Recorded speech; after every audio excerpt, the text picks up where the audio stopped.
अस्सलामुअलैकुम दोस्तों, welcome back to our channel find Urdu. Dramatic dramatic का मतलब है ज़्यादा असरदारी या जज्बाती तौर पर नुमायाँ। ये लफ्ज़ अक्सर ऐसे हालात में इस्तेमाल होता है जहाँ कुछ चीज़ या वाक़या अपने असर या किरदार में बहुत ज़्यादा हो।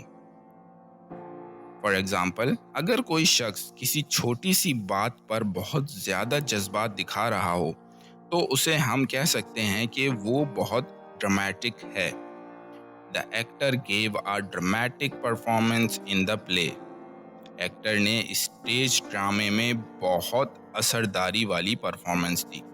तो दोस्तों, ये था लफ्ज़ ड्रामेटिक का मतलब और इस्तेमाल। उम्मीद है अब आपको समझ में आ गया होगा। मिलते हैं नेक्स्ट वीडियो में। शुक्रिया।